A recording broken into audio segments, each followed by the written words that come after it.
All right. Good afternoon, everyone. Let me just go and check out some things here and then we will start. Okay, cool. Sorry, let me turn on the chat box here so I could read what you guys are saying. All right, cool. Then I'm gonna play this one. All right, good. All right, how are you guys doing? Hope you guys are doing fine. It's a blessing to be here with you guys all. I hope my audio is doing fine too. Kendra, is my audio doing fine? Yep, doing just great. Okay, good. So the topic that we're gonna tackle this afternoon, which is evening time in my time and in morning in the Philippines, is the part two of our photography workshop. And it's time that we're going manual. And this time, I think this is where we're going to go have a little bit of a shaking because not everyone really has a camera, or most of you probably are just using your phone. Tara, are you using your camera or your phone? Using your camera or your phone, Tara? Right now, my laptop. Yeah. No, I mean when you take photos. Oh, my phone. Okay, good. Okay, let me ask who many here uses a camera and who many here uses a cell phone? If you could type that on your group chat and we'll see how many of you guys are using your phone when you take your photos or your camera when you take your photos. Type in okay, let me just go to this part right now.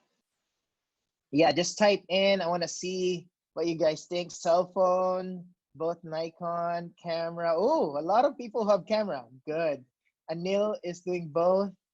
Anil's a legend, man. Doing both. Wow, if you're um good, both. Oh, someone does medium format. Wow. Oh, that's the guy flexing right now. That's Gatra. He's flexing his medium format. Both very good. So now this is awesome then. Cool.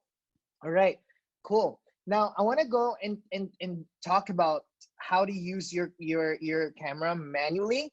And the reason behind is that maybe most of you know this already, but as we progress in our lessons, we're gonna go deeper in photography, and it's difficult for you to really keep up if you don't really understand the basic of how to use your camera manually. And with that in mind, I'm actually going to invite you to DM me your photo. There's a challenge for us next week. It's called the Board Photographer Challenge. So I want you to use your camera or your phone and take photos of your quarantine time. Maybe tell a story of your photo, do a landscape shot, whatever it is, wherever you are. Send me a DM of your best shot, and two of my friends, including myself, next week we'll have to give you our feedback of the best photos, or probably we'll say the best photos during that week, and we will give feedbacks on the photos that you took that week. We'll have Kuya VJ and also Kuya Vince coming with us. They're part of my team on Tell Them Creatives, a ministry that we have. And so send in your best photo that week during quarantine, and applying the lessons that you've learned, and we'll try to critique it. Maybe we can give you some feedback. And yeah, DM me and we will see what you guys have. That would be super, super exciting. DM me at Pastor Jasper and we'll see, and we'll collect it. And next week we'll have some of those on our our what's that called, Zoom. Also next week we will actually talk about how to take portraits and how to do storytelling in your photos. We'll have Kuya VJ, which is an incredible storyteller, part of our Tell Them Ministry team, and Kuya Vince, which is in the wedding industry. He's been there for about 9 to 10 years, if I'm not mistaken. So he will teach us how to take portrait shots. So if you come next week, we'll teach you those. But before we go there, we need to understand the basics of our camera, especially in how to use our manual settings. We'll edit it or raw, I don't care, just send it in. All right, good. Remember now as we begin that it's not about the magician, or it's not about the magic hat, it's about the magician. So I want to clarify that it's not about your camera, it's about the skills that you have. Again, I've stressed it out last time that You don't come to Gordon Ramsay and say, hey, your food is so good. What knives do you use? No one does that, right? Same with photography. It's not about the camera that you have. It's about how you use it. And so I would encourage you not to focus so much on the gears, but so much so focus on what you can do on the settings that you have on those on the things that you have. Now I'll share you some of the things as we move forward. But let's go on to this quotation that last time we've studied. Felipe Hausman says the word photography can be interpreted with writing with light or drawing with light. Some photographers are producing beautiful photos or photographs by drawing with light, and some other photographers are trying to tell something with their photographs. They are writing with light. So photography is all about using light. If you don't know how to use lighting in photography, it's a disaster. It's difficult for you to portray what you wanted to do. So understand that it's all about lighting. And today we are going to study how to take advantage of those lighting based on the settings that you guys have in your camera. If you only have a mobile phone, I apologize, but if you do have your camera and you use it, then this will be a blessing. If you don't have it, please still take notes because the same principle applies. And I'll teach you how to do it later on if we have time using your phone and do it manually. Right, good. Manual settings, probably one of the most intimidating thing that I have encountered when I started photography. What about drones, Taras, and GoPros? Same, it all applies, the same thing. And you'll see that later on. When I was starting photography, I was so intimidated. This was the number one thing that intimidated me. And it took me a while to really get into photography because I was so intimidated. Oh, how do I use shutter speed? How do I use this and all that? And so today, we'll try to take that intimidation away by giving us the right information and make it practical as much as we can so that we could proceed in our photography. Someone says this in a meme, everyone is a photographer until the M comes in, right? Now, this is partly true because you can be a great photographer still, even though you're using auto in your setting. But it is better for us as photographers to really know our gear well. If you don't know how to use your camera, I don't care if you have $10,000 camera or $50,000 camera.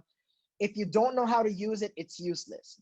So photographer is not only defined by his storytelling, but also how he uses the setting to portray the feel of his photos. And so let's move forward. The best camera is what you have in your hand. So whatever you have currently, that is your best camera. And we'll move forward with that thought, right? Do not think about other gears. Just think about what you have currently and use what you have. All right.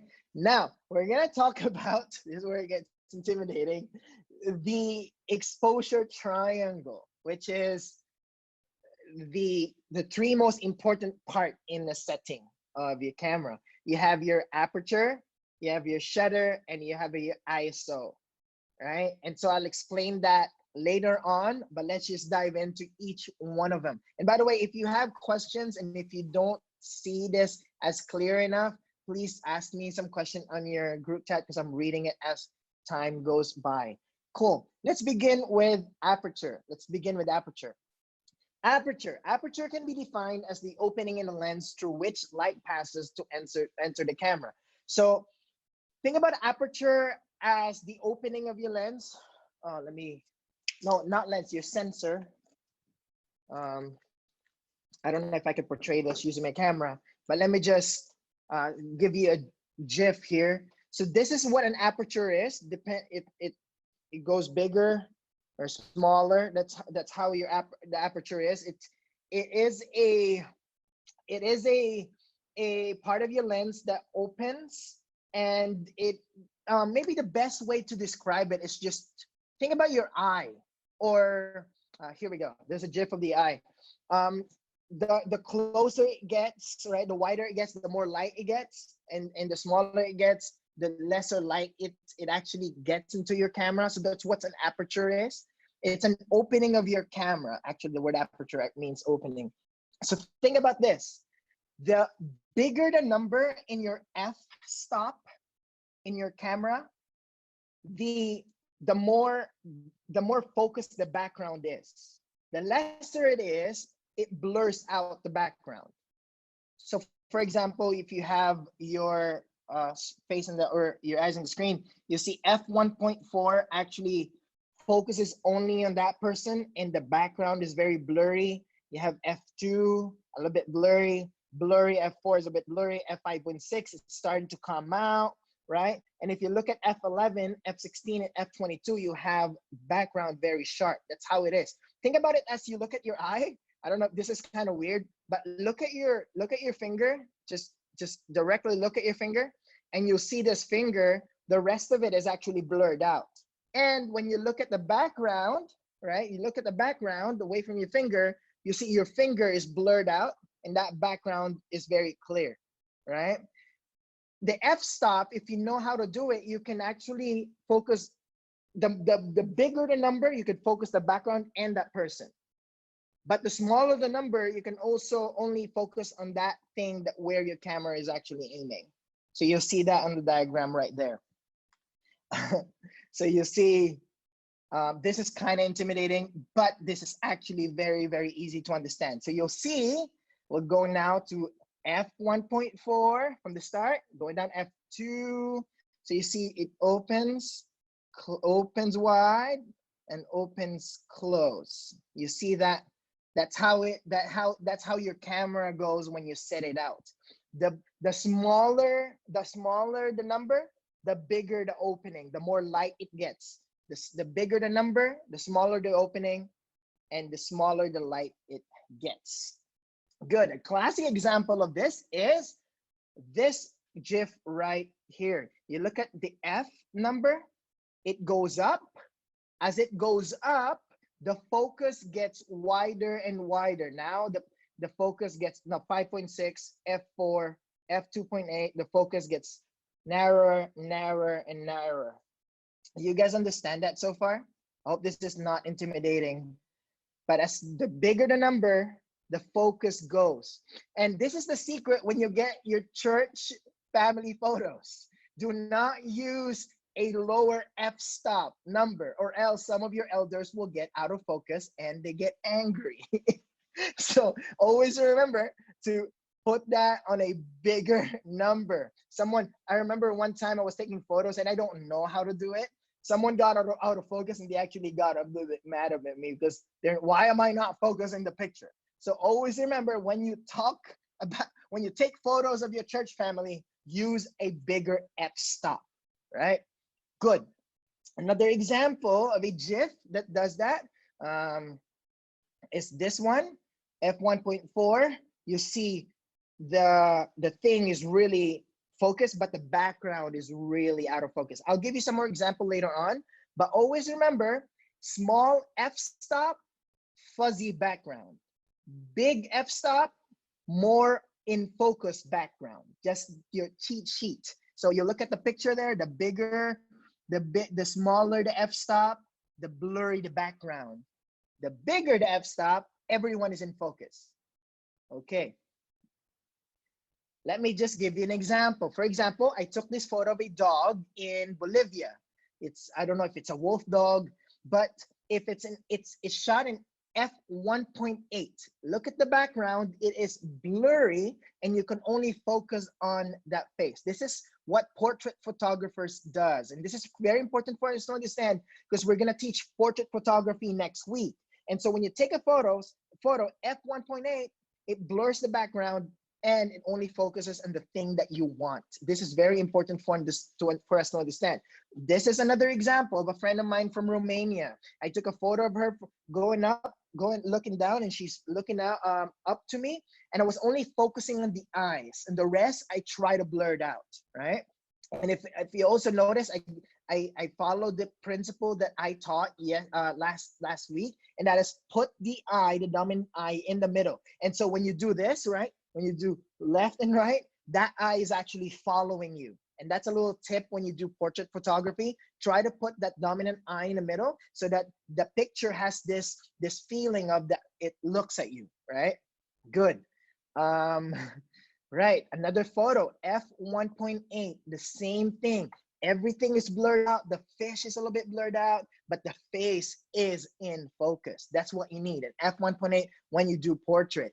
Another example of this photo, f1.8. Again, the face of this man, just his eyes was just in focus, right? And you can see stories in his eyes. I don't know if he's angry at me, but it's actually just being serious, right? And you see another photo of him on the left side. um then I go to f2.2, which is the same thing. It blurs out the background, but not so much. And you look at, there's still a face of a mother right there in the back, and you see the some of the elements right there on the side. It's not so much in focus, and that's what you need. So you need to play around with it. Not every time you use a shallow depth of field. Not every time. I remember I was looking at photos of people who got their camera and they have really good cameras and it blurs out the background, and they went to Paris, right? The Eiffel Tower. They took a photo, they're couples. They took a photo of the Eiffel Tower, of them with the Eiffel Tower in the background, and it's all blurred out. Now, what's the purpose of going to Paris and take a photo with Eiffel Tower and you blurred out the Eiffel Tower? It doesn't make sense. So you need to use your common sense also as you use all this setting. All right, cool. A picture of a friend of mine, Shekinah, on her birthday, an f2.8. So you see all the background is blurred out. Only her face is in focus. A picture of the elephants in Kenya, an f2.8. Again, the background is blurred, but I want to focus only on what is important. A picture of a monkey in Bolivia. I'm fast forwarding here. So remember, a small f-stop for blurry background. So the smaller the number, the background gets blurred out. So please remember that. It's called Japanese for bokeh, bokeh, which actually means blur, or the thing that blurs out in your camera. Bokeh. Good. So f2.8, again, the same. The lions was sleeping. When I took this in Kenya, and I had a 200mm lens and the 2.8, so you look at the creamy background, and you have also the lines in focus. I hope this is clear so far. Is this clear so far? Do you have any questions on the f-stop? Please type it in. This is, and again, I put this example because this was a mistake.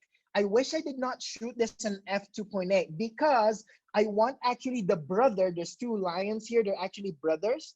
And I want the other brother to be in focus. But if you look at it near, the other brother in the back is actually out of focus because I used like an f2.8 on this. So it was a bad move. Again, you need to use your creative vision on this one, not just using a bokeh all the time.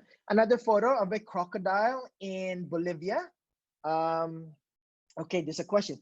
How do you decide which f-stop you use with multiple size groups?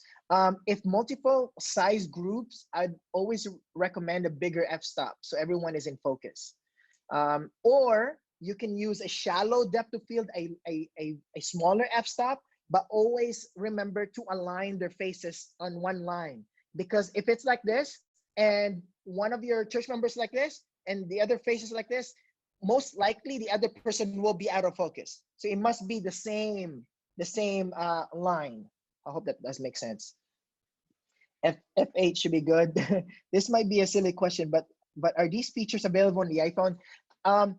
These are not available on the iPhone, but there's actually an app which I'm going to recommend later on in the slides that we will talk about, so you could manually set your iPhone. And please wait on that because I'm not going to talk about it now. Okay, F4 is right here. You have a little background blur, but not so much. This is a picture of the Maasai tribe in Kenya. This is a picture of them jumping, because in Kenya, or the Maasai tribe, believe that the higher you jump, the more possibility of you getting a wife. So Anil, take notes. So jump higher, and then the better opportunity for you to get a wife. I tried my best to jump during that time. I almost did a backflip, and I'm still single. Anyways, let's move forward. After 5.6, you have this you have this picture of a hippo. Again, I don't want to blur out everything because I want the other hippo in there in the picture. So 5.6. Again, just use it. Your creative vision. Aperture 7.1. I think I want to talk about this. This is a picture I took in North Korea. I went to North Korea 2 years ago, and this is a picture I took of people walking around, and this is a nuclear propaganda. I'm not sure, I don't really read Korean, but it talks about, I don't know, rice over machine guns or whatever, or something like that. But it talks about propaganda, and if you look at it, the people are in focus still, and the background is in focus still. So I use a better aperture in that because I don't want to blur out the background. So just remember that whenever you take photos. All right, F10, a picture of me. Again, I'm in focus, and the background is also in focus. This is in Dolomiti. F11, this is a cave in Dolomiti that I took. So you see the background still in focus.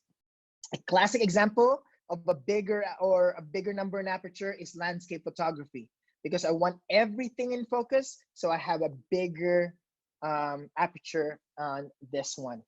Another photo in Kenya. Oh, a great example of a group picture is this one. This is we were in a truck during a mission trip. And so you'll see everyone is a big in a group that is now in focus. So if I use a smaller F number on this one on my camera setting, do you think some of them will be in focus? I don't think so. So I want them in focus. I use a bigger F number because I want everyone in the background. It's a good tip when you're a photographer in your church, so you won't offend anyone in church during a photo snap. All right, good. So remember, f-stop talks about what you wanted to focus. Small f-stop, fuzzy background. Big f-stop, more in focus background. Let's proceed. Do you have any questions on that so far? Any questions? Please chat that in. Kendra, do you have any question? I hope you're not getting lost, Kendra. All right, good. Should I proceed now? Okay. All right, good. So we talk about the shutter right there. And if you see the number, f1.4, big opening, and to f16, the smaller the opening. Good. Now we're going to talk about ISO. ISO in your camera is very simple to understand. ISO is just all about lighting. So if you look at the picture right here, you will see an example. The bigger the number, the brighter it goes. So when you're in a dark environment, what do? You bump up the ISO, bigger the number. But if it's too bright, you lower down the ISO. That's all it is. It's very simple. But it's important for us to understand sensor sensitivity, as what Kuya Vin says in the chat. Sensor sensitivity. Okay, that is ISO. I hope that's understandable. But remember, the higher you get your ISO, the more possibility of you're destroying your image. So you look at this picture of San Francisco Bridge. You have the ISO number lower, 100, 800, 1600, 3200. But if you look at it, the higher the ISO, you look at it actually destroying your image. It's noisy. So remember that, just be careful. A good example is this one. This picture of ISO 100, very clean. ISO 200, a little bit of noise, right? A little bit of noise. ISO 400, you have some noise there too. But if you go to 25/600, you have a lot of noise. This is why if you look at your iPhone camera and you go to a dark place and you take a picture of a very dark camera using your phone, or that very dark place using your phone, you see a lot of noise. You zoom it in, you see a lot of noise, artifacts, because that sensor can't really read very dark places because it's a very small sensor. So just be mindful of that as you move forward. A classic example of this is this shot that I took in Australia. This is an astrophotography. Maybe we can talk about this later on, but when I took this, I bumped the ISO because it was so dark. So I bumped the ISO to about 2,000 or 4,000 ISO, 4,000. And Sony is really good at this, even though you bump up your ISO. But if I zoom it in, you'll see noise in there. You see, it's a little bit destroyed. Yeah, if you see, I don't know if you see this, guys, but it's a little bit destroyed on these areas because the ISO was way too high. ISO was way too high.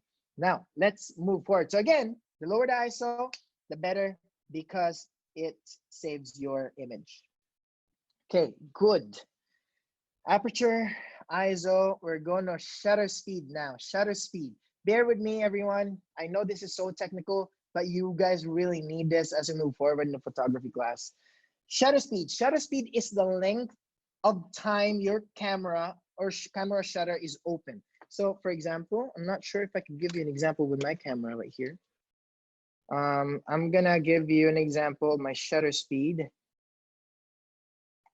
Okay, and I'm gonna, I don't know if you guys can see this, but you see that? That's shutter.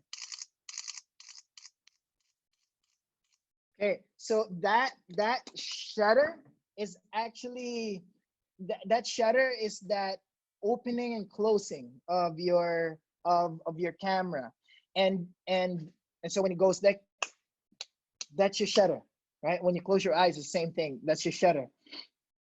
Okay, now the faster the shutter, the clearer the image.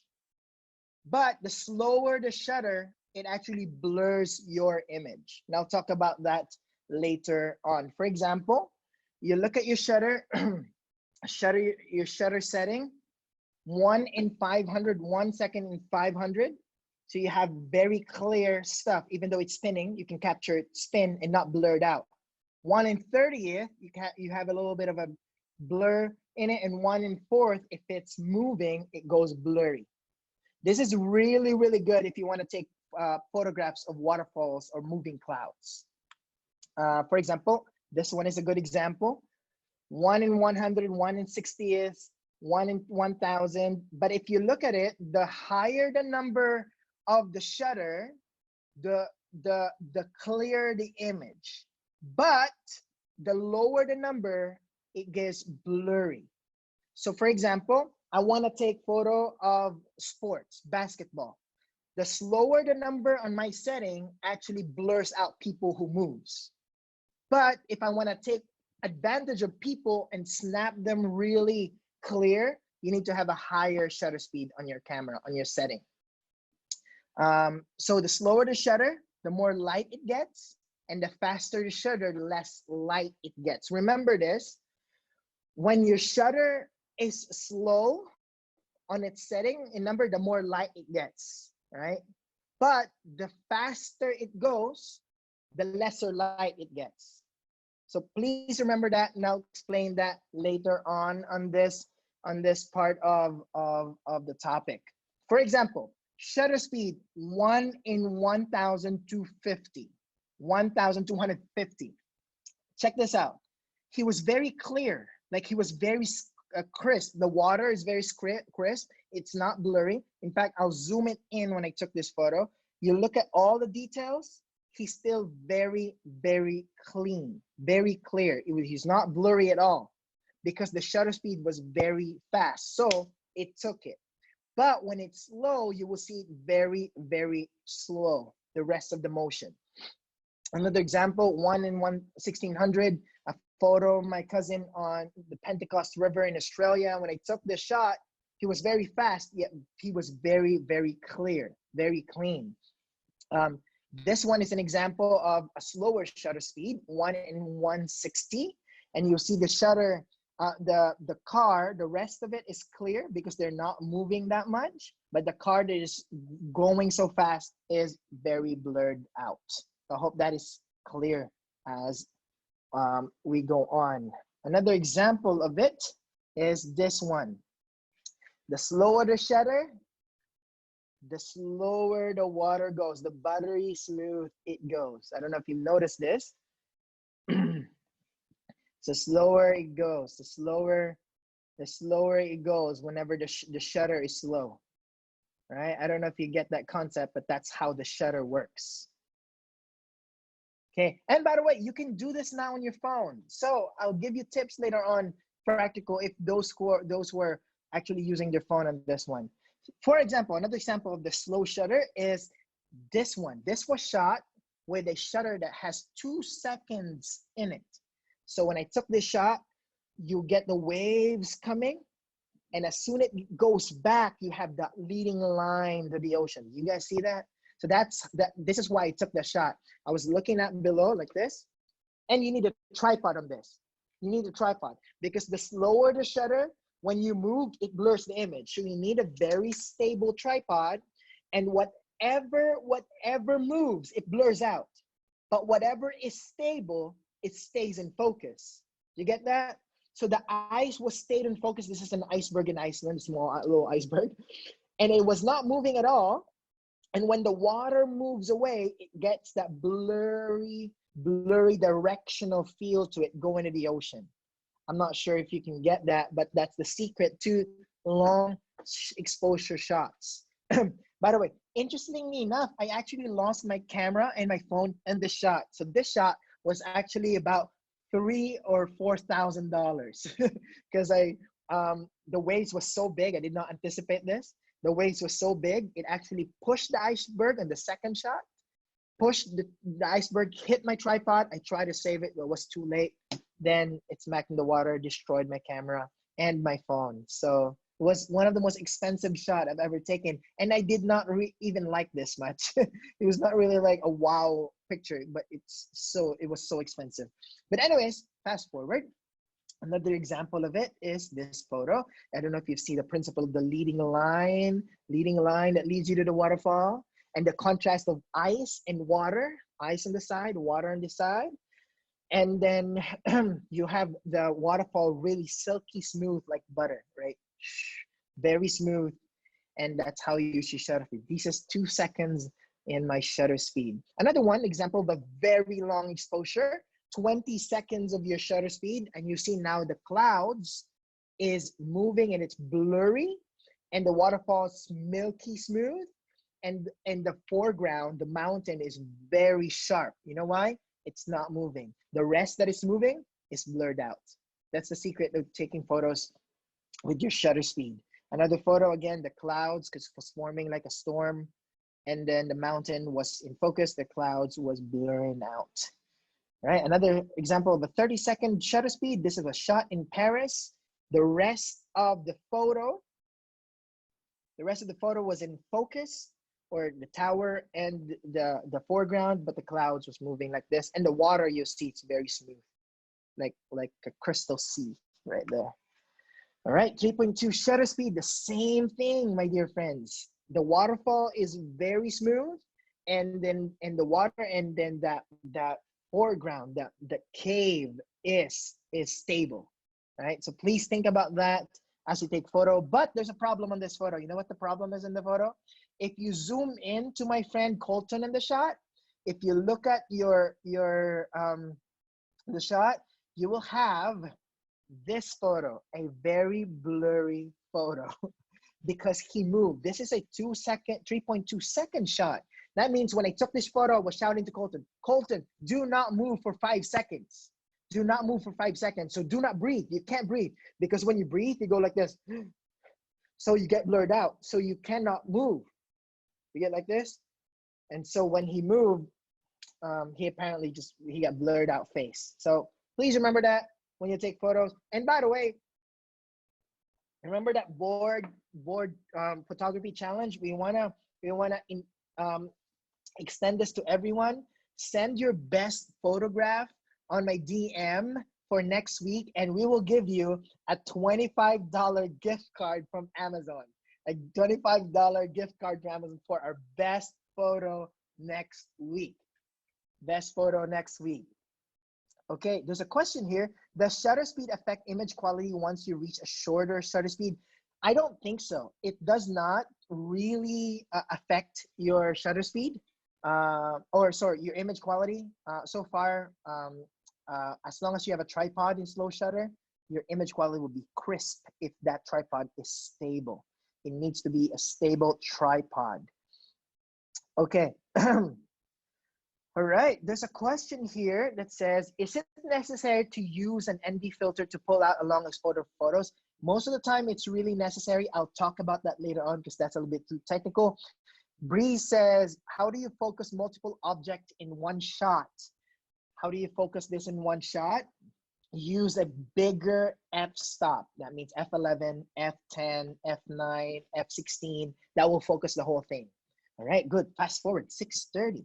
All right, good. Oh, okay. Another shot of a very good example of a man who did not move that much. This is a 3 or 2 second photo exposure. A friend of mine was there. Jerry was in a waterfall. I asked him, do not move for 3 seconds. And so everything was blurred out. The waterfall was milky smooth right there. And yeah, Jerry looking up, even though he's very cold, I told him not to breathe. So he was in focus. All right, good. Okay, by the way, you can you can get this effect using your smartphone. There is an app called Slow Shutter, and this only costs $2, guys. $2. I actually have this on my phone. If you look at this one, Slow Shutter.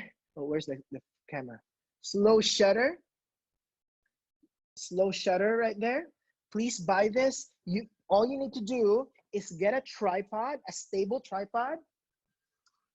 If you get a stable tripod, stabler than most of our futures, most of our relationships. Anyways, so we have a stable tripod, put it in your tripod, and then you can use the same effect that I got in my camera with a more stable, a phone. So you can use this $1.99. All things lead back to relationships. Yes. Okay, Slow Shutter, right? So buy that one. Or if you want to use your phone and practice, if you do not have a camera, if you do not have a camera like this, you can't afford a $2,000 camera, you can use your phone. If you're using Apple, you can download ProCam 7, but most smartphones right now have manual setting. If you have a Samsung, a Huawei, whatever phone that you have, you can use it manually or download this app where you can actually use this stuff manually and apply what we are actually learning here in this session. Now, I'm going to show you some of the photos I took using my cell phone, because most of you are like, oh, he's talking about the camera. But what about your phone? Have you used your phone? I've actually used my phone a number of times, taking photos just using my phone. Check this out. One of the photos I took using my cell phone, this was shot with an iPhone 6 using a $2 application from my iPhone called Slow Shutter. I don't know in Android, but in Apple, it's Slow Shutter. And this was shot using an iPhone. Another shot of a slow shutter shot of a mountain in Austria, in Innsbruck. And you have the leading line that goes to the mountain, and the water is silky smooth. Shot with an iPhone. Another shot on an iPhone in Italy. Another shot of a waterfall that I introduced to you guys a while ago during winter in Iceland using a smartphone. This one was shot with an iPhone. Again, long exposure, the water is very smooth, and that clouds up there is very smooth also. Yokohama Bay in Hawaii, you have a leading line of the footsteps in the on the foreground, and you have the water silky smooth using an iPhone. So it's possible. Again, another good example of an iPhone shot is this shot. I shot in Spirit Falls in Oregon. Again, using a phone with a tripod, stable tripod, and then you just have a long exposure shot. A waterfall is very silky smooth, and the rest is moving. That is not moving is in focus. All right, good. So that's the three important things that you need to do to understand on your manual setting on your camera. You have your aperture, your shutter, and your ISO. You have a little cheat sheet right here. You have aperture. What do you want in your focus? Remember that. So that's your aperture. If you want to turn down in bright light and turn up in low light, you have your ISO. And you have your shutter with how fast do I want to snap the photo? How fast do I want to snap the photo? Please prepare your questions because I'm almost done, and then we'll have some questions if things are not clear for you guys.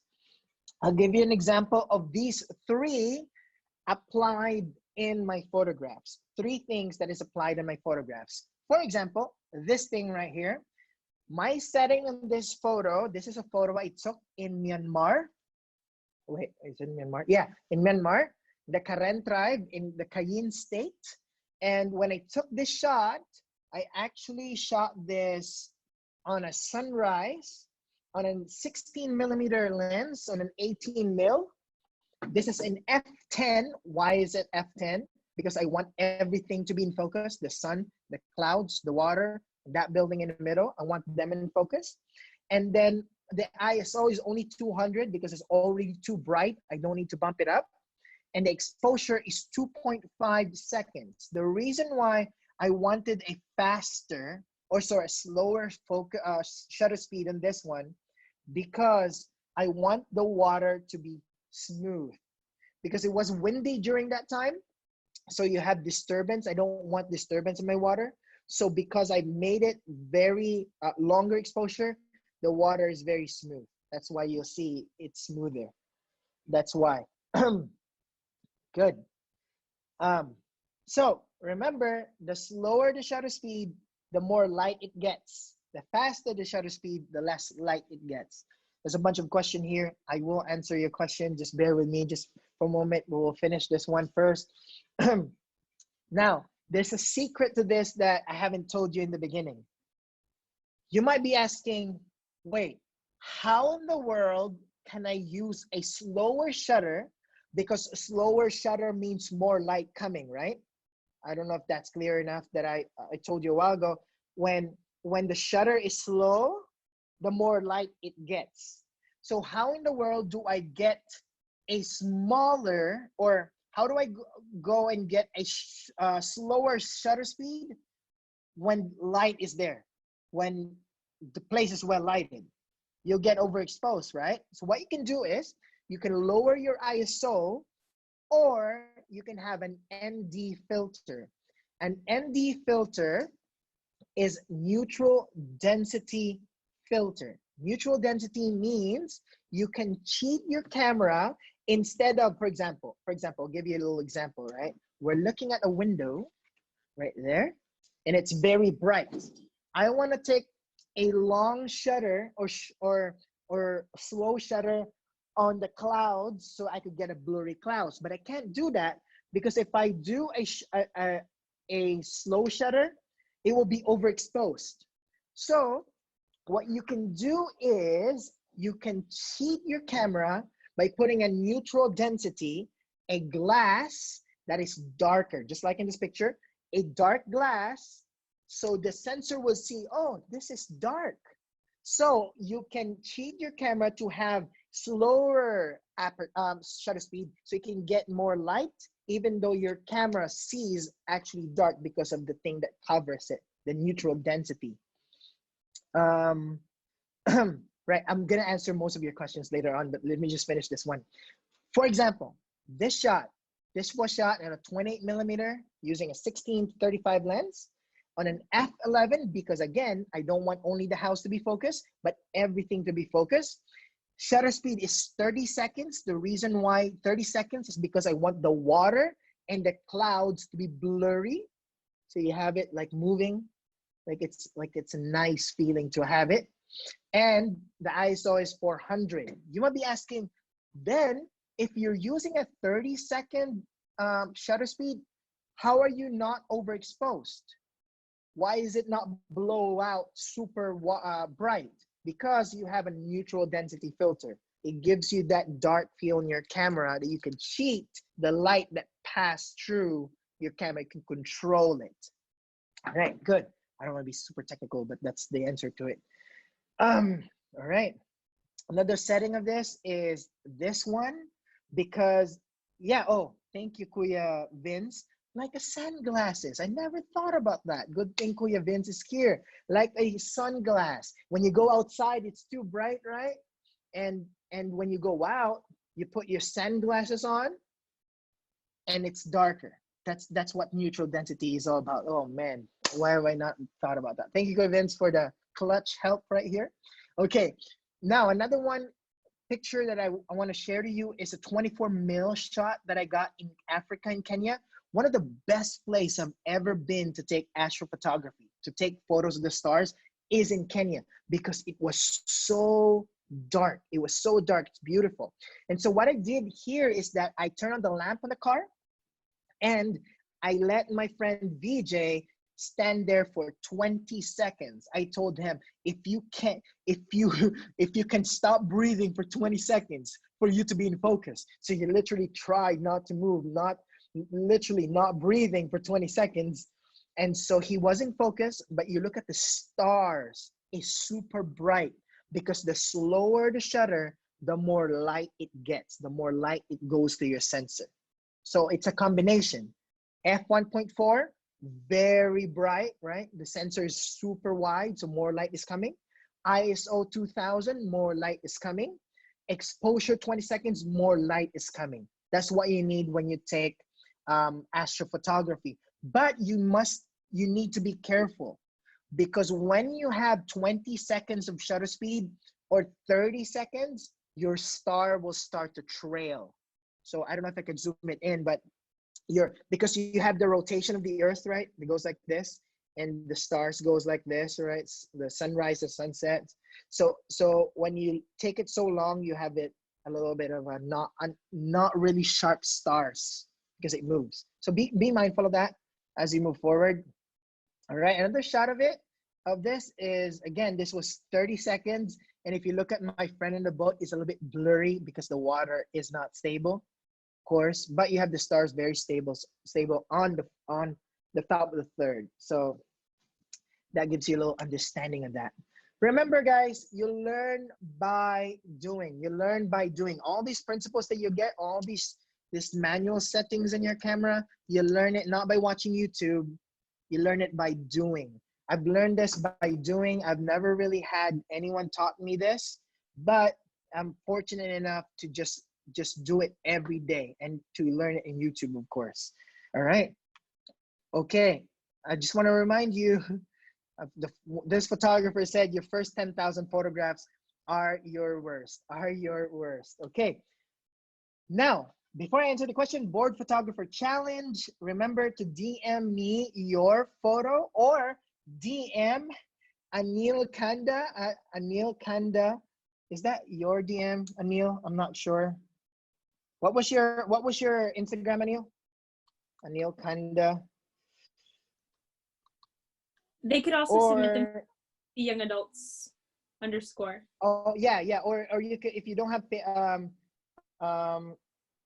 Instagram, submit that to CCC Young Adults. Yeah. Right. So please submit those photos or to my Instagram. And whoever has the best photo, and these are all for basic photography guys only. So I'm not, Gathra, you're not allowed to join this because you're a pro. Kuya Vince, Kuya VJ, those people who are pros in their cameras already, we're not gonna allow you because you're gonna take advantage of that $20 gift card, $25 gift card. So again, please pass send your submission, and then we'll try to critique your stuff, and we'll choose the best photo this week, and we'll give you a $25 gift card of your $25 gift card, whoever wins the challenge next week. All right, guys. Do you guys have any questions? I think that's all I have for now. Follow us on Instagram, Pastor Jasper, or Tell Them Creatives for more photos. And if you want to have an editing software, use Luminar 4. There's promo code for that. Jasper Ivan for $10 discount. That's all I have, Kendra. I think they have questions. I don't know how much I took. Yeah. Right. If you have questions, we actually have a little bit of time now. Yes, we can give you like 5 more minutes to answer any questions that were already asked that you may have not covered yet. Right. Okay. So there's some questions here. Someone says, how did you develop a successful career in photography? And I'd like to travel and do the same. Wow, that's such a good question. I don't know if I want to call myself successful photographer because I haven't really made money. This year, I probably only made like $1,000 out of my photos. That's it. If you really want to do I'm lying. Sorry. I actually made a little bit more money in photography this year because I took photos of people. Sorry. So I'm not sure where you want to put me on my successful photography list, But yeah, the secret to this is just get connection. Get connection. If you have skills, try to talk to people. There was one time I was talking to a lot of people, and I just asked them, hey, can you help me out? Do you have any gigs? The best thing that you could do is to get an Instagram that only shows your portfolio. If you look at my Instagram, you won't see my selfies in my Instagram. You won't see you won't see dog photos on my Instagram if it's not good. It's only the best photos. And so when people ask me, hey, can we see your work? No one really goes to our website anymore, but they go to your Instagram, and when they see it, then you actually get some jobs. So I've done work for some companies around the world, traveling, doing taking photos. So that's one of the secrets. Okay, very good. What's your very first camera, Jasper, and what beginner camera can you recommend? This is a good question. My first camera was my iPhone and my GoPro. That's a good way to start. But if you want to buy a camera, I recommend you buy a secondhand camera and you start with a Sony camera, because a Sony user, you know. Nikon and Canon sucks, but Sony is the best. Not sponsored. But yeah, try to buy, there's a cheaper one for Sony. See, that's so tricky though, because it depends on your budget. How much is your budget? That's the question. Do you have any questions again, Kendra, that I have not tackled here that you were reading? Which is a better editing software, Luminar or Lightroom? I recommend, this is like, I work for them as a brand ambassador, so I'm a little bit biased, but Luminar does not need you to pay the whole year. In a Lightroom, you pay, unless if, I don't know how much it is, if you have a student email, and if you're a student, there's discount. But if you're not a student, you pay $10 a month or something like that, $9 a month. Luminar, you only pay once. So, and that's a lifetime. So I'd recommend Luminar for sure. Anil asked, can you make a T3i work? Oh yeah, T3i is such an amazing camera. Yeah, T3i can get this work done. Yeah, for sure. Tara just asked a really cool question. $10 for Lightroom. Yes. What is the best way to capture human emotion? Is it just the focus on eyes? What if they are not looking into the camera? Yeah, that's very good. Actually, I don't want to spoil that, because next week we're gonna have portrait photography and storytelling in your pictures. So I don't want to answer that. I'll let my boys answer that one. Anyone else? Fujifilm. How about Fujifilm? Fujifilm is such an amazing camera. I wish I do. The whole problem that I have is that when I was starting, Fuji was not really good at video. Now Fuji is really good at video. So Fuji is really good at color science. I recommend it. If you just want to take photos, Fuji is one of the best. Okay, any more questions? Yes, Harrison said that he had a question earlier and he just posted it. If F10 can get everything in focus, is there a point to F10 plus other than making the picture darker? F10 or more? If I can get everything in focus in F10, there's a point to F10 other than making the picture darker. Yeah, just focus. That's the point of F10. You want to focus almost everything in the picture and make it darker. I think that's all. That's all that it is. And Julie asked any recommendations about tripods. Oh, there is, again, depends on your budget. If you're poor like me, or I don't know, I use a Manfrotto. This was given to me. I can't afford this one. This is $400. So I don't know if I can afford this, if I want to buy it. That was given to me. But I would recommend, hey, Gathra, type in the tripod that you have last time. It's a small tripod. Gathra, if you're still here, type it in. Gathra knows that tripod. It's cheaper.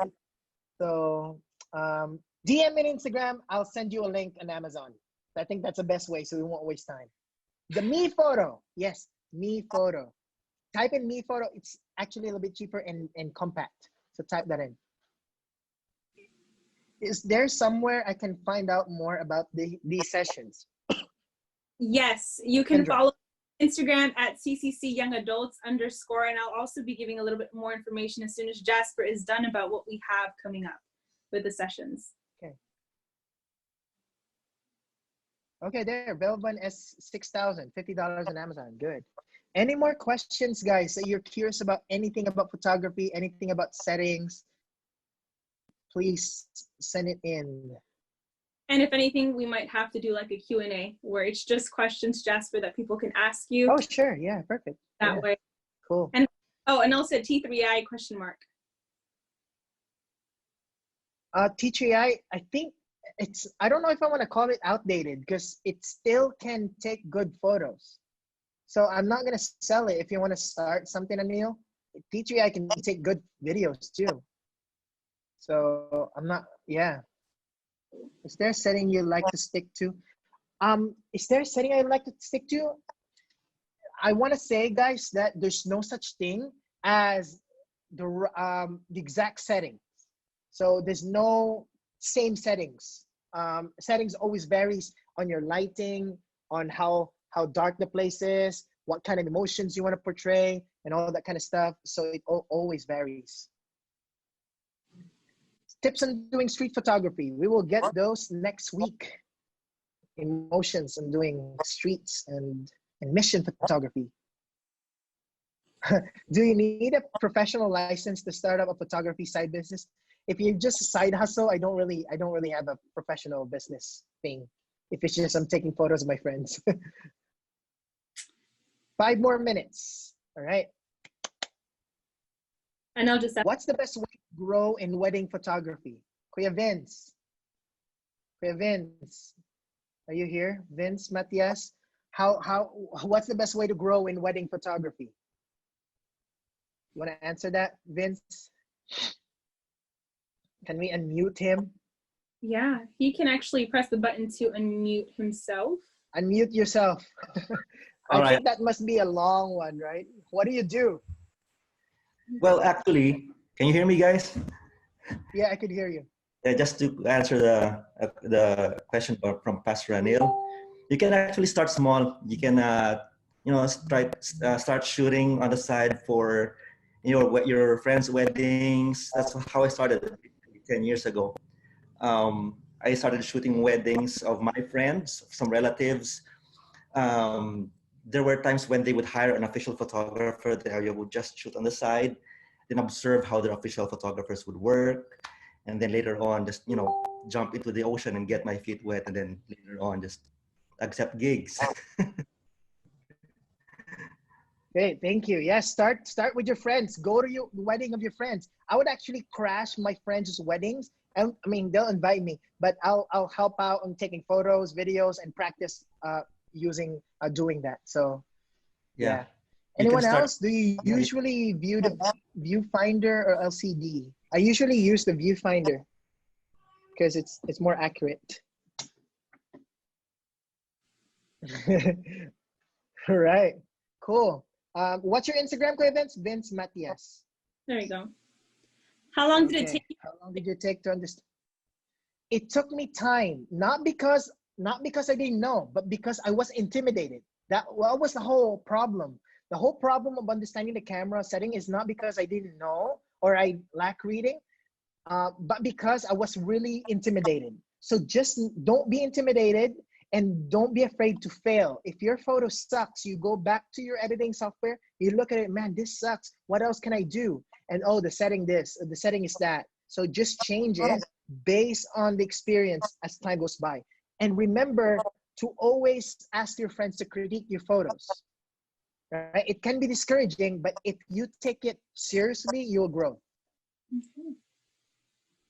Yes, with VJ. All right. Sensor size matter? Yes, it does matter, but it doesn't, you don't really need much bigger sensors for me personally. So whatever sensor, it's okay. All right, anyone else before we close? Kendra, please, how much time do I have? Well, if there's any more questions, if not. Any more questions? It's 7 o'clock. Anyone else? Oh, which is better Again, please. or not?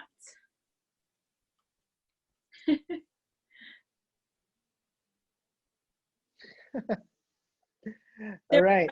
Prior to that, which is better, mirrorless or not?